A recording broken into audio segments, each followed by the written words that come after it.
क्या हो रही है, चेंज हो रही है। ठीक है, क्या सिर्फ सोलर प्रेशर देने से ही चेंज होती हैं या वैसे भी चेंज हो जाती हैं? Do we always need the heat और change pressure for changing the state of matter? क्या हमको हीट और चेंज प्रेशर करने की ज़रूरत है मैटर की स्टेट को चेंज करने के लिए? Can we quite some example for everyday life where the change of state from liquid to vapour takes place without the liquid reaching the boiling point? Water when left uncovered slowly change into vapors. Wet cloth dry up.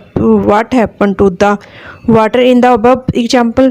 कहते कि जब हम कपड़ों को बाहर डालते हैं dry करने के लिए तो वो क्या होता है कि बॉइलिंग पॉइंट पे रीच हुए बिना ही वो सूख जाते हैं। ठीक है, लिक्विड को हम रख देते हैं ऐसे ही अनकवर्ड रख देते हैं तो वो बॉइलिंग पॉइंट पे नहीं पहुंचता, फिर भी क्या हो जाता है वो उसका पानी वेपराइज हो जाता है।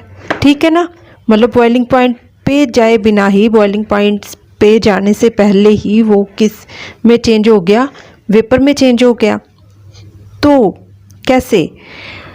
We know that particles of matter are always moving and never at rest at the given temperature in a gas, liquid or solid.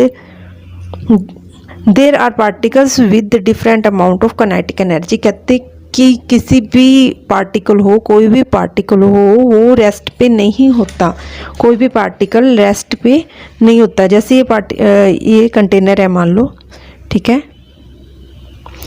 इसके अंदर वाटर है, ये वाटर का ये पार्टिकल्स हैं, ये पार्टिकल वाटर के हैं या ये रेस्ट पे नहीं है, ये कॉन्टीन्यूसली क्या कर रहे हैं, मूविंग कर रहे हैं। ये पार्टिकल इधर चला गया, ठीक है, ये 1 पार्टिकल, ये 2, ये 3, ये 4, ये क्या 1 3 पे चला गया, 3 2 पे चला गया, 2 4 पे चला गया। ये क्या कर रहे हैं, कॉन्टीन्यूसली मूविंग कर रहे हैं, इनकी पोजीशन फिक्स नहीं है। या 1 2 3 4 लिख दिया तो ये इधर ही रहेंगे, ऐसा फिक्स नहीं है। 1 क्या, ये 1 हो सकता है, ये 3 हो सकता है, मतलब ये कॉन्टीन्यूसली मूव कर रहे हैं। क्या है इनके अंदर, काइनेटिक एनर्जी है इनके अंदर। और ये मूविंग एनर्जी, काइनेटिक एनर्जी किस पे डिपेंड करती है, ये पार्टिकल पे डिपेंड करती है और पार्टिकल की स्टेट क्या है, सॉलिड है, लिक्विड है, गैस है, और कौन सा पार्टिकल है, इस पे डिपेंड करती है कि किसी के अंदर काइनेटिक एनर्जी कितनी है।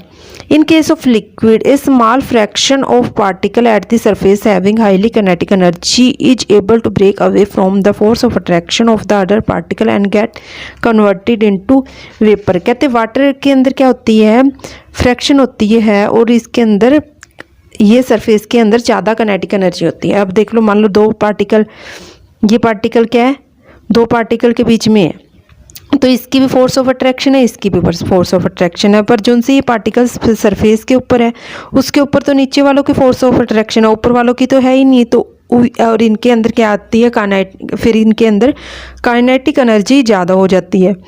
और जब ये और इतनी काइनेटिक एनर्जी हो जाती है बॉइलिंग पॉइंट पे पहुंचने से पहले ये क्या करते हैं, इसकी जो सी अट्रैक्शन है नीचे वाले पार्टिकल्स की वो तोड़ के फ्रीली मूव हो जाते हैं। ठीक है, टेम्परेचर बॉइलिंग पॉइंट से पहले ये पार्टिकल, ये वाला पार्टिकल किधर आ गया, इधर आ गया, मतलब इसको क्या बोलेंगे, इवेपोरेशन, है ना। This phenomena change of liquid into vapor at any temperature below its boiling point is called evaporation. evaporation क्या है कि boiling point पे पहुंचने से पहले ही वो वेपर में चेंज हो गया, लिक्विड क्या है, वेपर में चेंज हो गया, उसको क्या बोलेंगे, इवेपोरेशन। ठीक है, ये फिनोमेना हो गया इवेपोरेशन। मतलब जब हमने कपड़े सुखाए बाहर तो वो ऐसे तो नहीं हो गए भी इतनी ज़्यादा हीट हो गई भी, बॉइलिंग जितना गर्म पानी होता है, बॉइलिंग वाटर होता है उतने गर्म तो नहीं होते। अब ये गिलास में मान लो वाटर है तो ये इतना गर्म तो नहीं होएगा भी बॉइलिंग पॉइंट पे पहुंच जाए, फिर भी वेपर में चेंज होता है, पानी क्या होता है, कम हो जाता है कहीं, है ना, उसके पार्टिकल्स मूविंग है। अब मतलब किस चीज़ पे डिपेंड कर रहा है फिर ये जो सा है इवेपोरेशन, किस चीज़ पे डिपेंड करती है, फैक्टर इफेक्टिंग इवेपोरेशन। तो चलो एक एक्टिविटी करते हैं। Take 5 millilitre of water in a test tube, keep it near the window और under the fan. 5 millilitre water लिया उस टेस्ट ट्यूब के अंदर, ठीक है, किसी भी चीज़ के अंदर ले लो, टेस्ट ट्यूब के, ठीक, तो उसको विंडो के पास में रख दिया या पंखे के नीचे रख दिया। Take 5 millilitre of water in a open china dish, open china dish में ले लो या किसी कटोरी में ले लो, बाउल में ले लो, और कीप नियर द विंडो और अंडर द फैन, विंडो के पास या फैन के नीचे रख दो। Take 5 millilitre of water in open china dish, ठीक है, खुली कटोरी के अंदर, मतलब चाइना डिश के अंदर ले लो चाहे आप वाटर, और and keep it inside a cupboard और on a shelf in your class. किस में रखना है इसको? अब क्लास के कपबोर्ड के अंदर रख दो, ठीक है, या सेल्फ के ऊपर रख दो।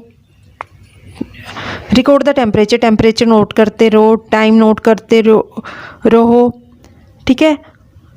Evaporation press in the above cases, time note कर लिया। रिपीट, इस एक्टिविटी को बार बार रिपीट करो। कब रिपीट करना है? रेनी डे के अंदर रिपीट करना है, अलग अलग दिन के अंदर, और रिकॉर्ड करते रहो भी कितना इवेपोरेशन के, कब ज़्यादा हुई कब कम हुई, ये सब हमने रिकॉर्ड करके रखना है।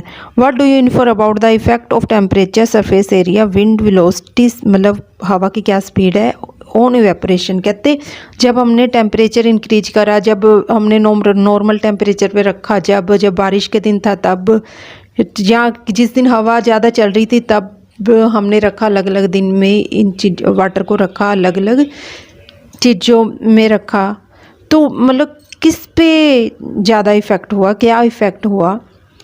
We must observe that the rate of change, rate of evaporation increase with, किस चीज़ पे रेट ऑफ इवेपोरेशन इंक्रीज हुई है? An increase of surface area, surface area increase हो गया तो वो तो होना ही था, ठीक है। ये हमने ये मतलब बाउल है, इसमें ले लिया, ठीक है, या हम छोटे से इसमें टेस्ट ट्यूब में ले रहे हैं, इसका सरफेस एरिया क्या है? छोटा सा है। इधर मोलिक्यूल कम होंगे तो इनकी कम मोलिक्यूल की काइनेटिक एनर्जी ज़्यादा होगी, और इधर क्या है? इधर मोलिक्यूल इस सरफेस पे ज़्यादा होंगे, इनके इतने सारे मोलिक्यूल की काइनेटिक एनर्जी ज़्यादा होगी तो ज़्यादा इवेपोरेशन होगी। ये सरफेस एरिया क्या है? कम है, थोड़ा से मोलिक्यूल की काइनेटिक एनर्जी ज़्यादा होगी तो इनकी कम होगी। We know that the evaporation is a surface phenomena. Evaporation का सरफेस फेनोमेना क्या है? मतलब इवेपोरेशन, अब नीचे से तो पानी इवेपोरेट नहीं हो रहा, बॉइलिंग थोड़ी नहीं कर रहे हैं, तो जो सी सरफेस पे पार्टिकल होते हैं वही इवेपोरेट होते हैं। सरफेस पे से काइनेटिक एनर्जी ज़्यादा होती है, सरफेस वाले पार्टिकल नीचे वालों पार्टिकल्स की क्या अट्रैक्शन को तोड़ देते हैं और इवेपोरेट हो जाते हैं, इसलिए इसको क्या करते हैं, कहते हैं इवेपोरेशन को सरफेस फेनोमेना।